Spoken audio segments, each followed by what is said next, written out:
Hello, it's Leanne Oaten, and welcome back to the Awakening Women podcast. I want to talk to women in this community who are listening to this podcast who want more. Now, I have been mentoring, counseling, and coaching women since 2011.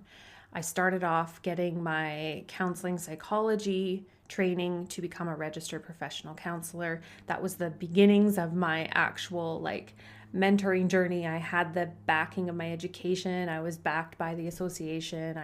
I knew all the rules and the ins and outs of the modality of counseling and all the different types of counseling, how to safely move a client through the process of a session, like all of it. I really took seriously the whole thing and really learned how to facilitate sessions, and it became an art. I learned through the repetition of working with clients how to help them have the breakthrough.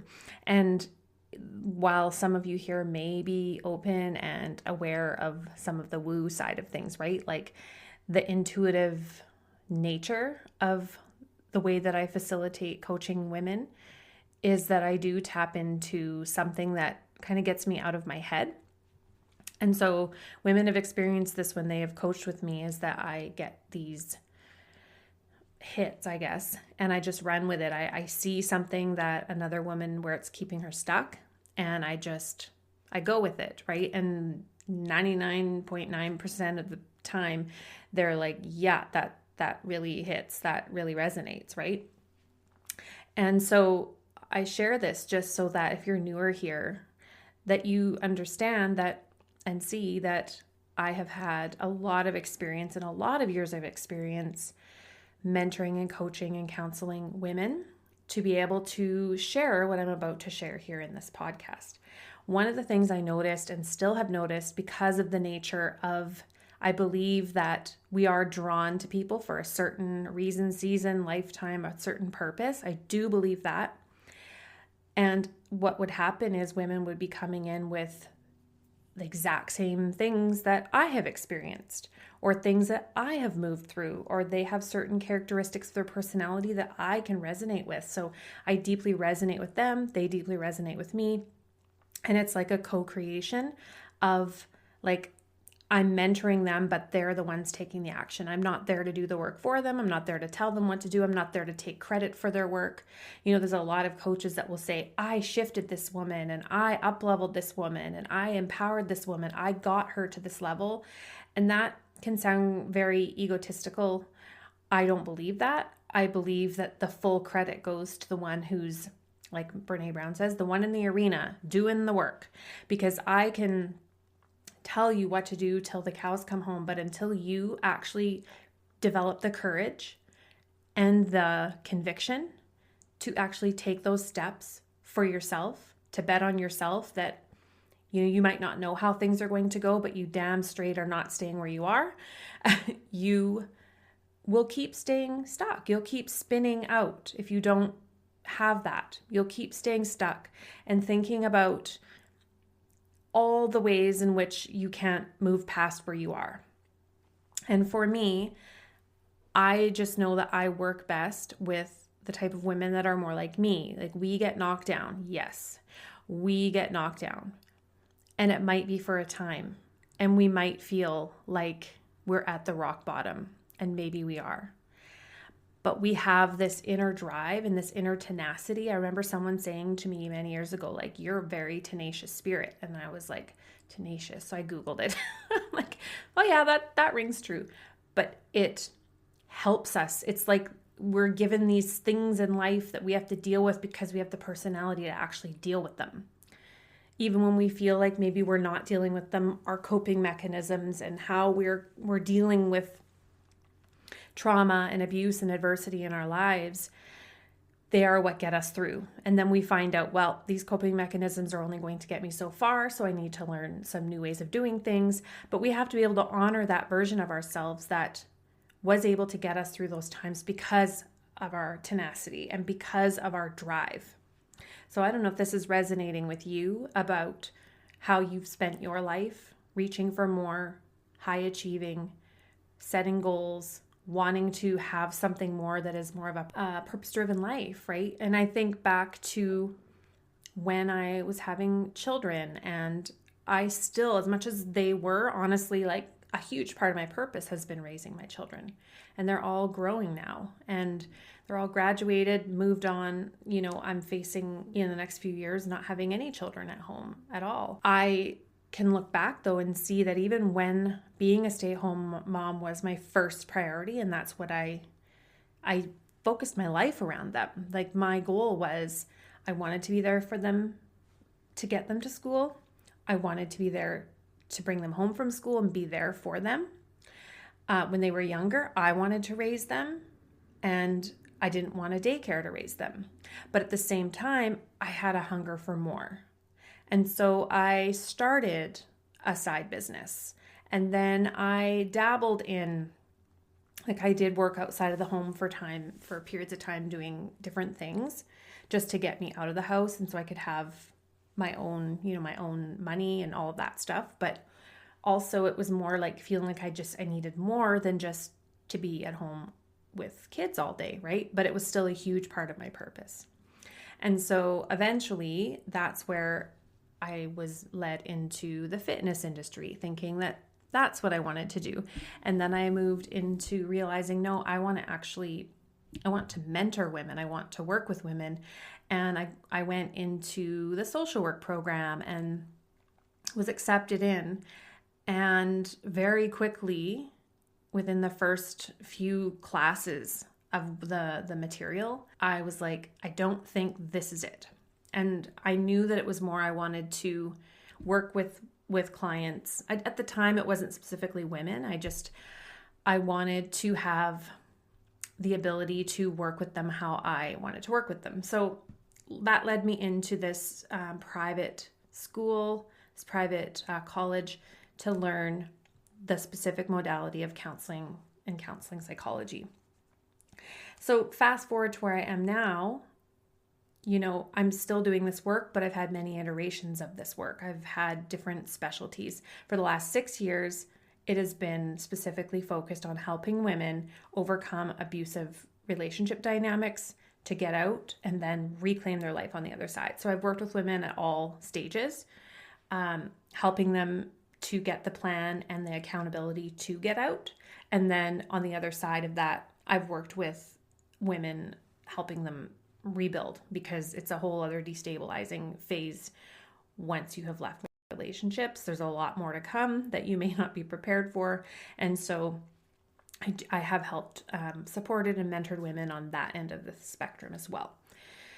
And so all this to say, all of these years of work, I know that I'm not for every woman. And this, I can lose sight of this, especially if on social media or somewhere, someone in one of my Facebook groups left and was like, she dissed my post that I wrote around, like, you're the problem and you're the solution. It's a good thing you're the problem, because now you're the solution. When I looked in the mirror and said, I am the problem here because I somehow keep ending up in this situation, or my life is not changing, the patterns keep happening, I'm still in the same place despite all of my spinning of wheels. I'm the problem, so that means I'm the solution. So the post was something about that. And then, of course, a handful of women are like, yeah, I get it. A past ETC member from one of my very first years running the program said, oh, your program changed my life. And then there's one that's like, I don't like the tone of your post, that you're beating women down who are already down on themselves. I probably am not for you if that's your mentality. I can tell you right now, I get completely drained working with women who have this mentality and this mindset.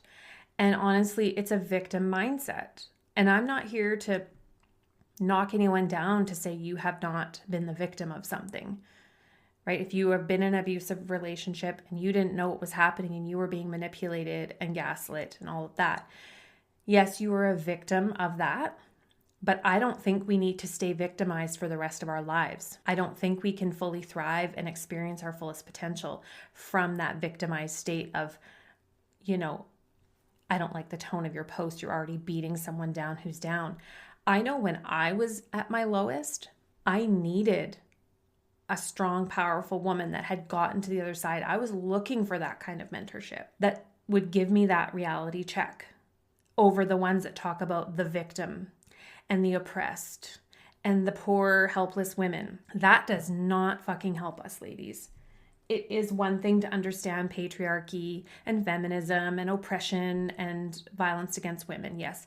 But those ways of going about helping women actually keep them stuck and mired in the victimization. I'm here to mentor women who want to rise. I'm not here to help you stay stuck in that by talking more and more about it. I don't operate that way. That doesn't mean that things don't come up or I've worked with in my groups. Of course it does. So we work with the moment of what's there. If a woman is upset or having an emotional release, I'm not going to say none of that, but it isn't like, it's like, okay, so now we're here. Now how do we move through it? And that's just my approach. And that's how I have gotten through things. It's not about denying reality. It's not about denying if we feel like shit. It's not about denying how hard it is or unfair it is. But one thing that this lifetime has taught me is we do ourselves a disservice if we expect life to be fair. It's not going to be fair. Just because you do the right thing and you show up trying to do the right thing in all areas, that doesn't mean it's going to be reciprocated and given back to you. And this is a whole other subject of we have to be discerning about where we're placing our trust and where we're being nice and accommodating and compassionate and all of that. We can really fool ourselves. We can personal growth ourselves into, a lot of us also came from divorced homes, perhaps having a narcissistic father or an abusive parent. It's not, it's the most common pattern, right, that I see is there's always going to be some level of that happened in the formative years of the women who are in these relationships. So having this thought of like, I don't want my kids to be raised in or have a broken home or have their parents not together. And so it's up to me to try and keep this ship afloat because I don't want that for them. But really, where you're going to break that generational pattern is by leaving the relationship and showing your kids something healthier. So hopefully they don't keep repeating that pattern with their own partners. And this is especially true, ladies, if you've got young kids still. You've got time. You've got time to show them a different way. They're watching you, right? They're watching what you do, and you get to show them, how do powerful women rise above? How do powerful women come out on top, even when life is knocking them down? And I tell you, if you have this mindset of you have the tenacity, you have the drive to keep going, and you have the tools and the abilities to keep moving, even when life is just knocking you down, so it seems, you will go far. And when you have that already innate built-in trait of tenacity, and you're driven and you're achieving, you're a high achiever, you are a high performer, you may be in burnout right now and you feel like, I can't do that anymore. But it's because you are being sucked dry trying to deal with a toxic relationship. That will take every ounce of your creativity, your creative flow, your intuition, your gratitude, the ability to intuitively connect with where to go next, because it's like living in a cyclone all the time. You're wrapped up in it all the time. It's like a tornado, and you might have times of calm, but even when you feel like it is calm, your mind is still going. So I'll ask you, how much of your mental capacity, your gifts, your talents, what it is that you're here to do in the world with your work, with your parenting, how much is that being sucked up by your relationship? And get honest with yourself. Women can make rehabilitating their abusive partner a full-time job. You are giving him an ultimatum. He needs to go to therapy. Bad idea. That's not going to work. You are trying to force him to become someone that he is not. Bad idea, not going to work. So if you are ready to rise, you want to come along with me to that next level, and you don't want to be staying stuck in this victim mentality of feeling like your life is shit and there's nothing you can do about it, then come with me and join the Relationship Chaos to Clarity Bootcamp. It's free. We start on Monday, and the link to join is in this episode show note. And I'll chat with you in the next edition. Bye for now.